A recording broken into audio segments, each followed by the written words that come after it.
oladoc YouTube channel को subscribe करें और बेल आइकॉन को दबाना मत भूलें। अस्सलाम वालेकुम। I'm Dr. Samina Anwar, consultant obstetrician and gynecologist. मेरी जो डिग्रीज़ हैं वो हैं MBBS, MCPS, FCPS, MRCOG और FRCOG।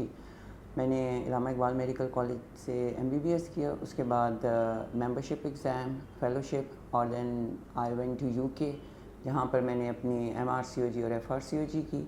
उसके बाद I went to Saudi Arabia, वहाँ मैंने 5 साल एज ए सीनियर कंसल्टेंट काम किया।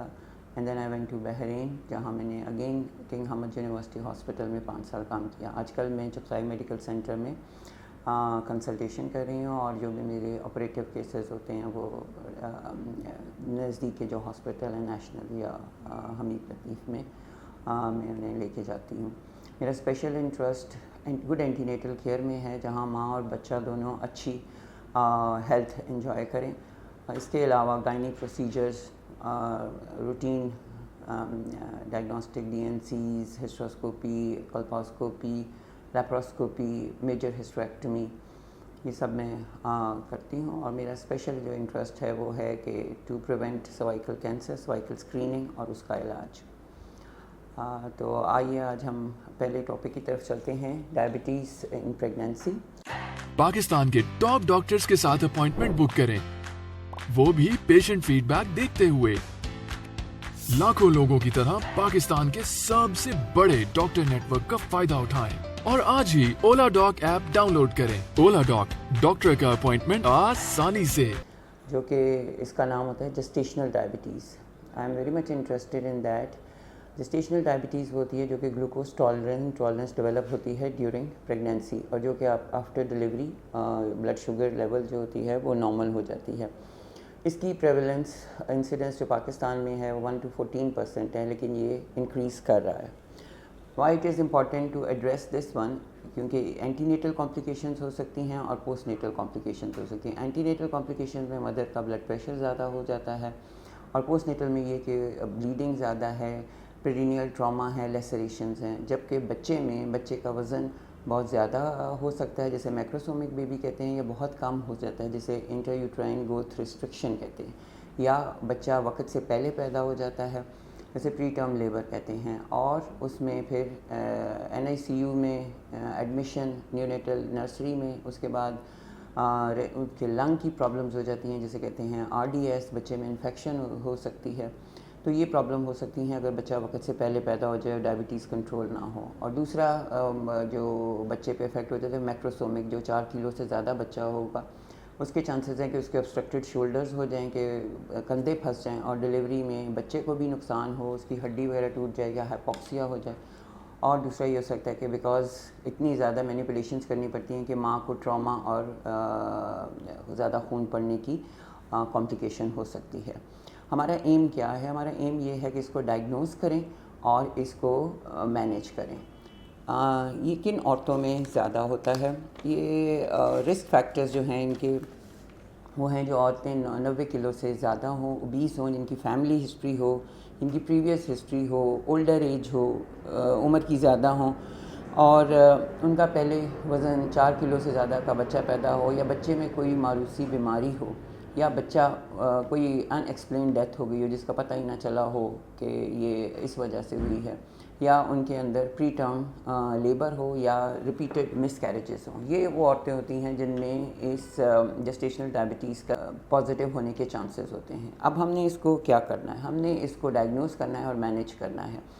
आप 24 वीक्स पे जब अपना एनाटॉमी स्कैन करा लेते हैं, बच्चा सब ठीक ठाक है, उसी दौरान आप OGTT टेस्ट करते हैं जिसमें आप फास्टिंग आते हैं, आपका फास्टिंग ग्लूकोज लिया जाता है, फिर आपको 75 ग्राम ग्लूकोज दिया जाता है। उससे फिर उसके 1 घंटे बाद आपका एक टेस्ट होता है और 2 घंटे बाद एक टेस्ट होता है। According to International Association of Pregnancy Study Group, आपका जो फास्टिंग है वो 5.1 मिलीमोल से कम होना चाहिए, जो 1 आवर है वो 10 से कम होना चाहिए और जो 2 आवर्स है वो 8.5 से कम होना चाहिए।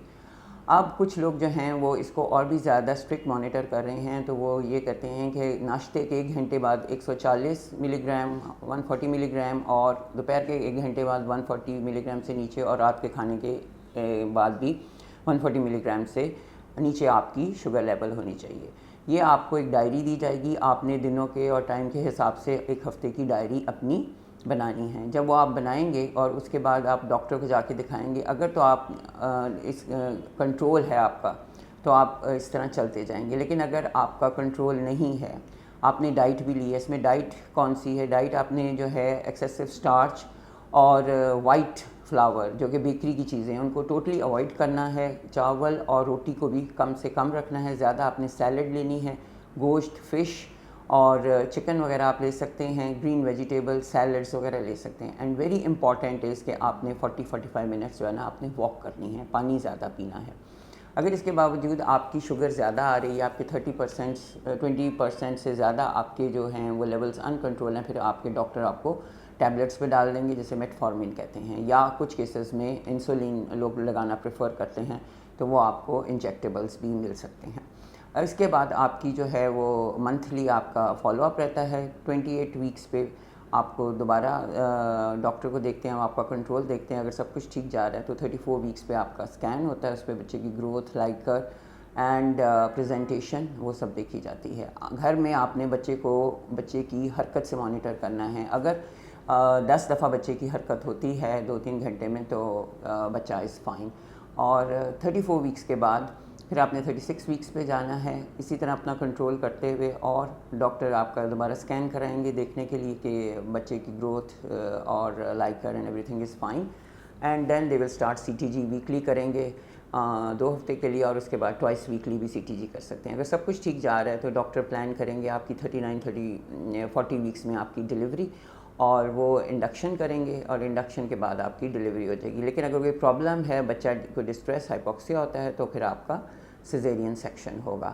اور اس کے بعد 6 ہفتے کے بعد آپ کا شوگر لیول دوبارہ کرایا جائے گا. اگر آپ کا شوگر لیول نارمل آ جاتا ہے، اٹ مینس کہ ابھی آپ ڈائبیٹک نہیں ہوئے. اور اگر آپ کا شوگر لیول کنٹرول نہیں آتا تو پھر اس کا مطلب یہ ہے کہ آپ کو فزیشین کو دکھا کے اپنی ڈائبٹیز کنٹرول کرنی پڑے گی. لیکن اگر آپ کا کنٹرول آ جاتا ہے، نارمل آ جاتا ہے، تو پھر آپ یہی ڈائٹ اور یہی لائف سٹائل اپنائیے. جب آپ یہی لائف سٹائل اپنائیں گے تو آپ کے چانسز زیادہ ہیں کہ آپ ڈائبٹیز کو ڈیلے کر سکیں. جب بچہ پیدا ہو جاتا ہے ماں کا تو وہ نرسری میں لے جاتے ہیں، اس میں ہائپوگلائسیمیا ہونے کے چانسز زیادہ ہوتے ہیں، اس لیے ارلی فیڈ سٹارٹ کی جاتی ہے اور بچے کو کچھ دیر کے لیے نرسری میں رکھا جاتا ہے. اس کے بعد آپ اسے بریسٹ فیڈنگ کرائیں، اور جو ہے وہ اس طرح اپنی نارمل جو پوسٹ نیٹل کیئر ہے وہ آپ کی کنٹینیو رہے گی. اس مرض کو اس طرح ڈیل کرنے سے بچہ بھی سیف رہے گا اور ماں بھی سیف رہے گی، اور کمپلیکیشنز جو ہوں گی وہ منیمم ہوں گی. اگر آپ کو ایسے کوئی مسائل ہیں، انیمیا ہے، پریگننسی انڈیوسڈ ہائپر ٹینشن ہے، ان ایکسپلینڈ ڈیتھس ہیں، preterm delivery, urinary tract infection, یا گائنی کے آپ کو کوئی پرابلم ہے، یا انفرٹیلٹی کا ہے، یا سروائکل کینسر وغیرہ کی کوئی پرابلم ہے، تو آپ اولاڈاک کے تھرو میرے سے اپوائنٹمنٹ لے سکتے ہیں. وہ آپ کی آن لائن ویڈیو بھی ہو سکتی ہے، اور کلینک میں بھی آپ کی اپوائنٹمنٹ بک ہو سکتی ہے. اور آپ کو کسی اور قسم کا مشورہ وغیرہ، کانٹراسیپشن وغیرہ میں لینا ہے تو آپ تھرو اولاڈاک مجھے کانٹیکٹ کر سکتے ہیں.